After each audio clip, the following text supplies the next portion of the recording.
Ladies and gentlemen, boys and girls, worshippers of all ages, welcome to YouTube! My name is SeaRaptor, and it's time for more Scuttlebutt.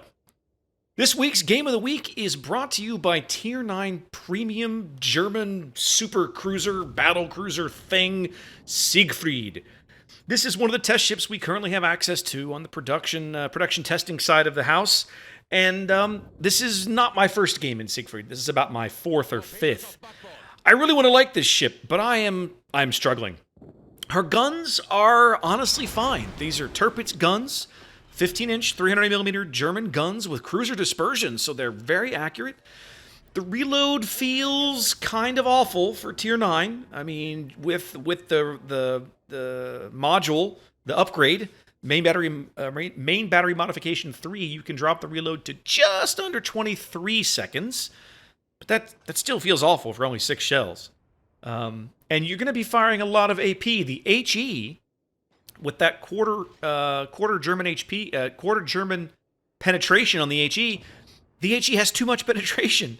You'll overpen a lot of things. You'll fire a full salvo of HE shells, and you'll see 440 damage ting up, which means that one of your HE shells hit, and it overpenned whatever it hit. And you got to wait 23 seconds to pull the trigger again.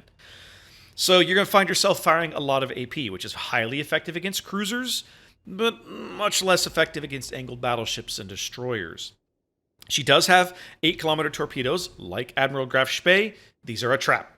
This ship does not have the armor to reliably deliver these torpedoes.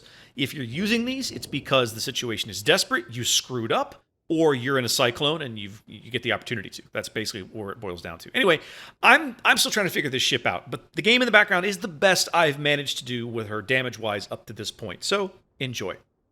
So what's going on in Shooty Boats? Well, NA Forum Contest of the Week is a simple one. Win a game in a Tier 6 ship of your choice. Any Tier 6 ship, doesn't matter. Post that screenshot on the forum thread, link down below. You'll get some camos and a chance to win a week of premium time. And premium time is always a good thing. Another big event going on this weekend. This is another one of these Hunt Players Win Prizes event will be taking place this weekend on the NA server, so be on the lookout for Marauder accounts. Sync them, and you will win doubloons, flags, and camos each time you land that killing blow.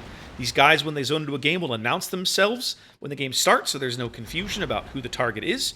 You don't have to do anything.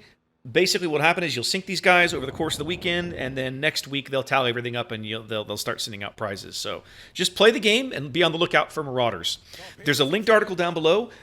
Check that out. You'll find focus times and battle tiers for those times. You'll find the Marauders in on each day of the weekend. This will start fairly early on Friday. So probably by the time you see this video, this event's probably already running. Anchors Away marches on. Next stops on the tour is in Canada. Last 2 days of August will feature a visit to HMCS Haida in Hamilton, Ontario. That's 30 and 31 August. Tickets are still available. August is a really great time to hit upstate New York or Southern Ontario, so make time to go if you live in that part of the world or are willing to travel. I'll put the link down below. The very next day, 1 September, the tour will hit USS Little Rock just across the border in Buffalo, New York. Fellow CC Volgar the Viking will be in attendance aboard Little Rock, so be sure and stop in, meet him, say hello, and ask him about Nanook and see how Nanook is doing. Speaking of Volgar, he and I were guests this evening on No Zoop for You's Twitch stream, where we hung out, played for 3-4 hours, and racked up a flawless 12-0 record, so kudos, guys. Big shout out to both of them. Big thanks to Zoop for inviting me onto his stream. It was a blast. I hope we can do it again sometime. Check them both out on Twitch when you can. I'll put some links down below. And just had a great time. It's one of the things that I love about the NACC core is that we very, very frequently support each other in this way, right? Like, we link to each other. Like, so for some of us, this is a living or an income stream, but for some of us, it isn't. And either way, whichever side of that line you fall on, we always support each other. And I really enjoy that aspect of it. It feels like a big brotherhood. So big shout out to those guys. Had a great time this evening. What else is coming up next week? Patch week is next week. 8.6 should drop next Wednesday here on NA, which will be the end of the Rogue Wave event and kicking off the new French arc to celebrate the new Marine Nationale destroyer line. There's an article covering all of that. I'll put that down below, but here is the well, I won't say summary. I won't really attempt to summarize this because there's a lot more. There's a lot going on, and it's a little confusing. But here's the gist, right? If you remember the Christmas event, where you could play ships at all various tiers and premiums and everything, and knock off snowflakes. They're going back to a similar style of event here, where you'll basically have what amounts to like French snowflakes that you can knock off these ships in your port to earn either coal or new tokens that can only be spent on this particular event. Those tokens, you can spend them on a series of loot packages that culminate in the ability to buy crates for a shot at Tier 9 French destroyer Mogador. And leftover tokens can then be spent on permanent camo for the Tier 5, 6, 7, and 8 tech tree ships. There's some really fancy, like, national flavor camo you can get for those. So basically right now, for now, this is primarily about early access to the French destroyer line. But it was announced they're going to be rolling this out in 2 parts. The Tier 2 through 8 ships will become available in the regular tech tree starting in patch 8.7. But the last 2 won't be available in the regular tech tree until 8.8. So if you do manage to get one of these Mogador crates as a reward, and you get the ship, you will have that kind of exclusively for probably, could be as long as 7 or 8 weeks. And Mogador is a good little boat, so she's fun. Anyways, guys, I mean, if you've got the time and you want to play. I don't know what they're going to do. I don't know that I would recommend spending any money on this. My philosophy is, like, especially if you're a free-to-play player, like, you know, all this stuff's coming to the check tree anyway. Like, if you spend money on it if you want to, but don't feel compelled to. There's usually very little in these crates that is worth investing cash in. They're going to give us some of these like they tend to, and I'll do another video when they put them out and we'll have a look. But my suspicion is it won't be worth it. So anyways, 8.6 coming next week. Only a couple of 3 dev blog posts to cover this week. So we'll hit these very quickly. The first is a quick look at the new collection and a unique French commander coming in 0.8.7. Philippe Aubagneau will have the following talents.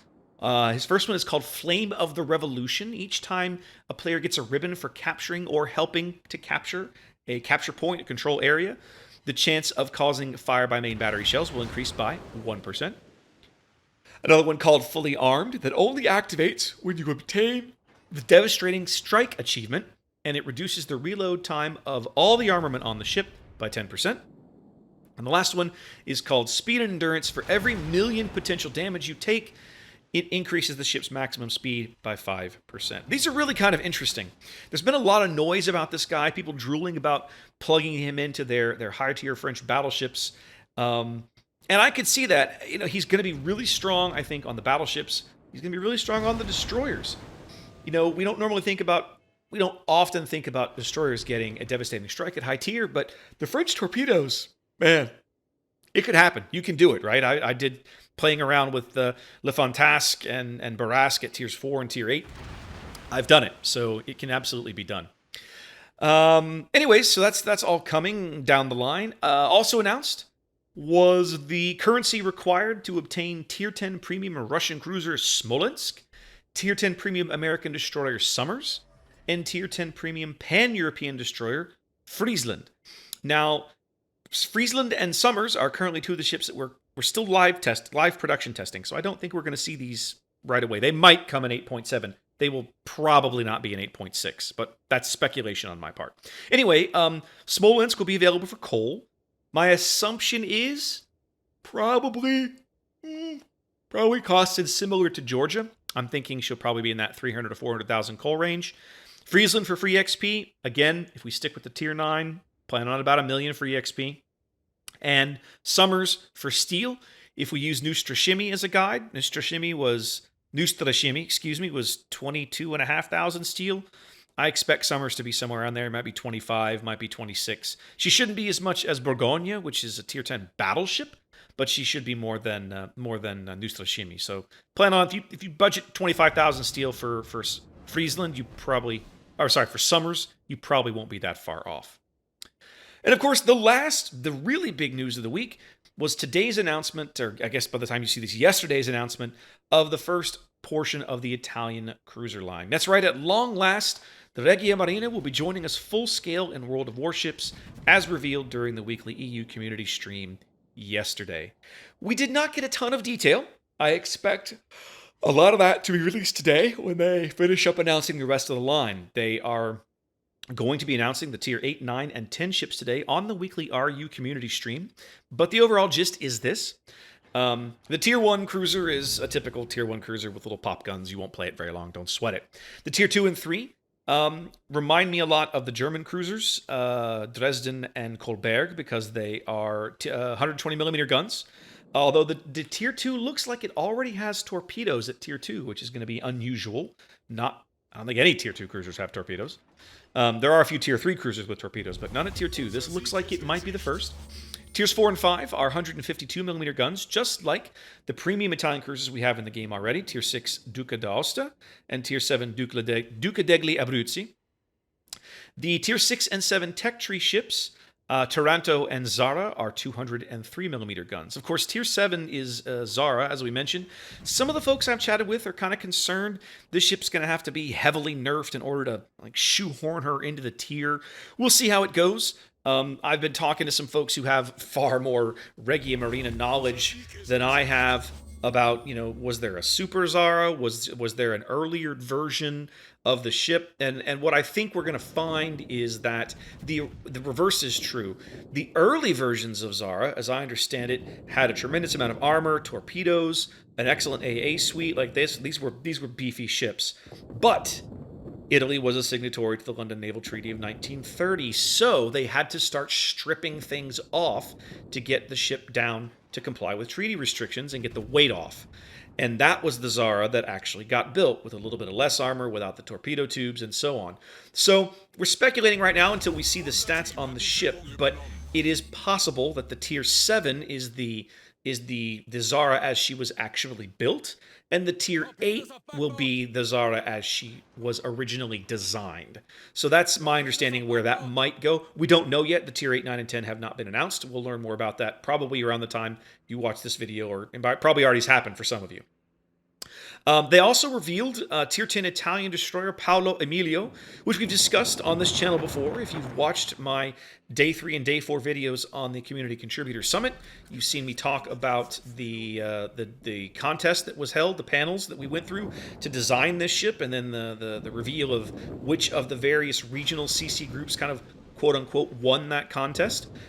So this is the official confirmation of the ship. They did discuss on the stream that it had been, I won't say designed by, but at least some of the design aspects of the ship had been kind of guided by the community contributors that visited St. Petersburg. But they wouldn't say which region CCs that was. But if you guys watch the channel, you know already. If you don't know, well, I'm not going to spoil it here. Go check out those two videos, and you can learn for yourself. Definitely watch the Day 3 one first. I've got about a 5-minute chunk where I go through the design process, and everybody presents their concepts. And then in partway through the Day 4 video, well, towards the end of the Day 4 video, really, we do a quick recap of the day before, and we get the results. Anyways, all of that is now confirmed as real, and will be coming to the game at some point. So that pretty much covers it for the major highlights this week, guys. Hope you guys are all having fun. Hope everybody's enjoying their ranked sprint. And that should be winding up soon. Probably, I think it's like Monday or Tuesday of next week, right? I'd have to check. But anyway, that should be winding down. And here we are with Siegfried. I'm still struggling with this ship, guys. I'm really hoping to do a builder's trial on this one. After I really feel like I need a good 15 games in this ship, because it's very wonky. The more I play it, the more it reminds me of Yoshino, and yet I like Yoshino better. This ship seems to handle a little better. I've had several people comment that to me, and it took them saying something for me to notice. That's how minor the difference is, in my opinion. There's nothing wrong with the gun performance. You just can't get the consistent damage you want, right? Like Yoshino will just switch to the HE and pummel things regardless of angle. Siegfried can't do that. And she's tough. She lacks those long-range torpedoes. I have yet to get her in a game with a carrier to really test her AA, so that's coming still. I've got to keep working on that. But anyway, so you'll see more on Siegfried later, but this is a little bit of a teaser there to whet the appetite. Anyway, guys, thanks for watching. I do appreciate all the support of the channel here as I try to press towards my first 1,000 subscribers. Anyways, take care, be safe out there, and I'll catch you next time.